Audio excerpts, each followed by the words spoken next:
Guys, Bali Indonesia എയർപോർട്ടിൽ flight പൊങ്ങുന്ന നല്ല അടിപൊളി കാഴ്ച നമുക്ക് ഇവിടെ നിന്ന് കാണാൻ പറ്റും. ഇത് ബാലി ബെനോവ ക്രൂസ് സ്പോട്ടിലാണ് ഷിപ്പ് ഡോക്ക് ചെയ്തിരിക്കുന്നത്. ഇതിന്റെ തൊട്ട് പുറകിലാണ് അവർ എയർപോർട്ട് വരുന്നത്. നല്ല കിടിലൻ സ്പോട്ടാണ്. ഫ്ലൈറ്റ് ഒക്കെ ഇവിടെ ലാൻഡ് ചെയ്യുന്ന കാണാൻ നല്ല രസമാണ്.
ഇത് എയർപോർട്ടിലേക്ക് പോകാനുള്ള ബ്രിഡ്ജാണ് ഈ കൊടുത്തേക്കുന്നത് ആണല്ലേ.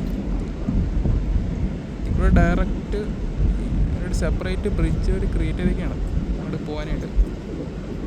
ആ കാണുന്ന അവിടെയാണ് എയർപോർട്ട് വരുന്നത്. ഫ്ലൈറ്റിൻ്റെ കാണാൻ സാധിക്കും. കുറച്ച് ലോങ് ഡിസ്റ്റൻസിലാണ് ഫ്ലൈറ്റ് കിടപ്പുണ്ട് അവിടെ. കുറച്ച് നേരം ഒന്ന് വെയിറ്റ് ചെയ്യുകയാണെങ്കിൽ നമുക്ക് ഫ്ലൈറ്റ് പൊങ്ങുന്നത് കാണാൻ പറ്റും. എയർപോർട്ടിൽ പോകാനുള്ള ബ്രിഡ്ജാണ് കാണുന്നത്. അല്ല, ഫ്ലൈറ്റ് ലാൻഡ് ചെയ്യുന്നത്.